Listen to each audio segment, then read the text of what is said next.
Example Show. Bon déjà, cette vidéo n'est pas du tout censée faire peur, pour la simple et bonne raison que c'est une série Netflix. Seul petit bémol, c'est une série qui n'existe pas vraiment. En gros, je vais vous vulgariser ce qui s'appelle le lorem ipsum. En gros, le lorem ipsum, c'est un texte en faux latin qui veut rien dire et qui a comme seul but de remplacer provisoirement un autre texte pour tester des mises en page. Et c'est exactement ce que fait Netflix. Les acteurs sont acteurs et actrices, le résumé c'est 5 fois écrit An Example Show, et c'est une série qui est composée de 2 saisons de 2 épisodes qui sont juste la même chose. Une voix off qui ne cesse de répéter on ne pleure pas au baseball, un mec qui récite du Shakespeare un peu surjoué et creepy. Je vous mets une petite compil de cet univers qui n'en est pas vraiment un.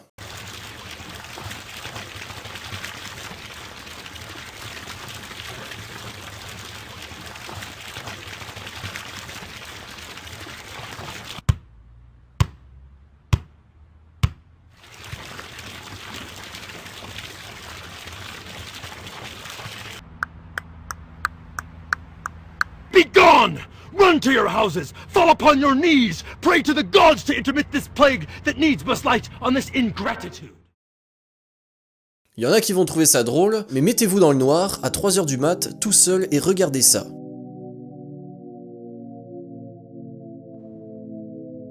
Ça met tout de suite moins à l'aise. Et alors, comment trouver cette série? Eh bien, on la trouve pas sur Netflix. Il faut aller sur Google, vous tapez Example Show, et c'est le premier lien.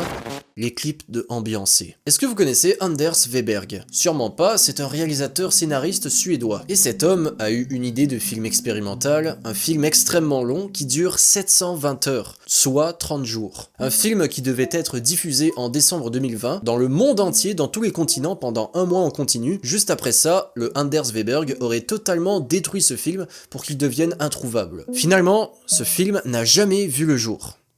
Certaines bandes annonces sont sorties, notamment une petite bande annonce d'avant-goût d'apéritif de 7 heures. C'est un peu long. Selon plusieurs théories, ce film était satanique, et c'était un film qui renvoyait des ondes très négatives. Il était composé de ce qu'on a vu des bandes annonces, seulement de 2 acteurs, un homme et une femme, qui en fait pendant 720 heures étaient sur un champ, une colline, une campagne, et faisaient des choses bizarres. Ils agitaient des drapeaux, ils bougeaient bizarrement comme s'il y avait une gravité spéciale, il y avait du sang aussi dans ce film. Du coup, grâce à ça, les gens se sont dit « Ok, c'est sûr c'est sataniste ». Bon, c'est des théories qui sont pas vraiment appuyées, mais c'est ce qui a fait naître l'engouement autour de ce film. Finalement, en décembre 2020, le jour fatidique où ce film devait sortir, il ne sort pas du tout. Aucune idée de ce qui se passe réellement dans ce film, aucune idée de la nature de cette œuvre. Alors je vais vous montrer des extraits très courts que j'ai pu trouver, et vous allez pouvoir vous-même vous faire votre idée de ce truc.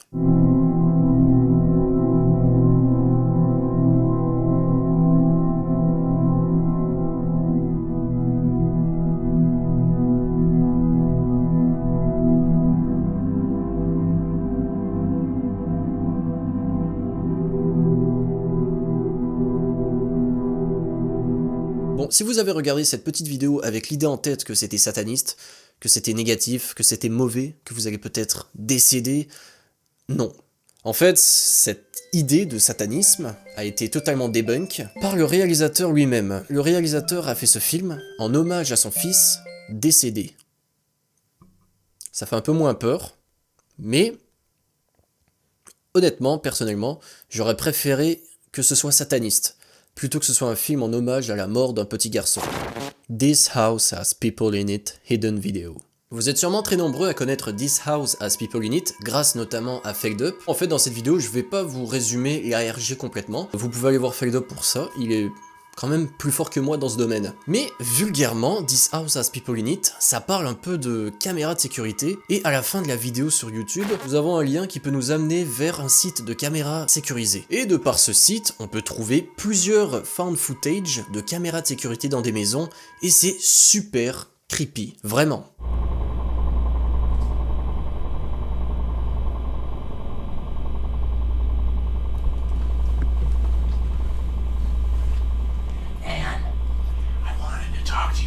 Earlier, but I was really thinking you might want to think about possibly replacing all the windows in your house.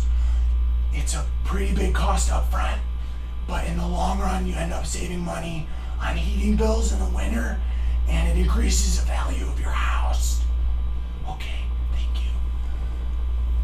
N'oubliez pas, c'est de la fiction. This House Has People in It est une énorme masterclass en termes de fiction.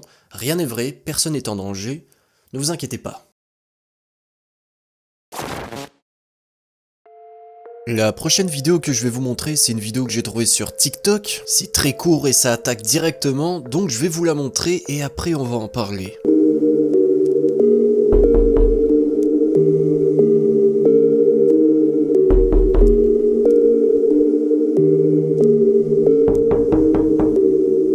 Alors personnellement, moi, elle m'a glacé le sang, c'est surtout le fait qu'on entend un petit bruit de toc-toc, comme si la personne qui regardait cognait à la porte, ce qui je trouve rajoute un truc quand même assez creepy. Mais je me suis aussi penché sur la photo qu'on voit en bas et je me suis dit, mais qui est cette femme? Et je me suis renseigné et il se trouve que c'est une femme qui s'appelle Ori Chief. Ori Chief, pour ceux qui connaissent pas, déjà, elle a un petit Wikipédia consacré à elle si vous êtes intéressé à vous renseigner. C'est une personne qui aurait été arrêtée pour avoir mangé des petits-enfants.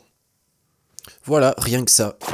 Nugumu. Nugumu, en fait, c'est une chaîne YouTube asiatique. Et cette chaîne me fait peur, sa mère la pute. Vraiment énormément, elle me fait vraiment peur. Donc j'ai tellement eu peur que j'ai pas fait énormément de recherches. J'arrive pas à regarder ses vidéos, je suis trop sensible à ça. Donc je vous mets une vidéo et après on en parle, ok? Virtual YouTuber no Nugumu desu.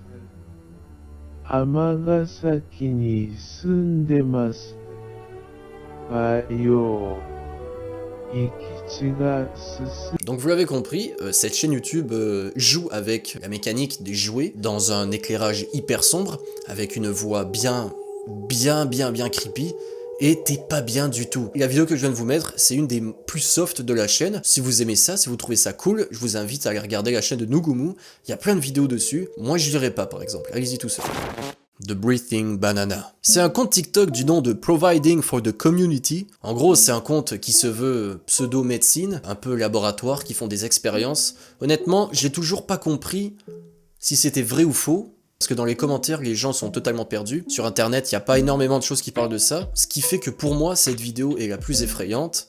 C'est vraiment que je sais pas trop. Je pense pas que c'est vrai, c'est trop bizarre. Mais en plus d'être dégueulasse, je ne comprends pas si c'est vrai ou non. Et selon moi, la pire vidéo de ce compte TikTok, c'est une vidéo où est-ce qu'il fait respirer une banane.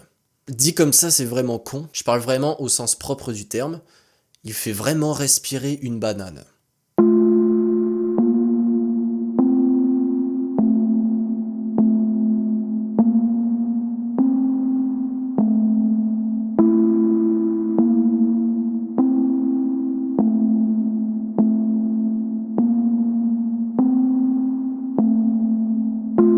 C'est dégueulasse. En tout cas, si vous avez des informations, je vous invite à les dire en commentaire, je serais quand même curieux.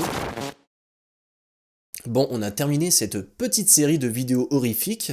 N'oubliez pas que tout ce que je vous ai montré, pour la plupart, c'est de la fiction. Si vous avez aimé, je vous invite à partager la vidéo, c'est important pour l'algorithme, à liker la vidéo, à la commenter. Passez une bonne journée, prenez soin de vous. On se revoit très bientôt pour de prochaines aventures. Salut!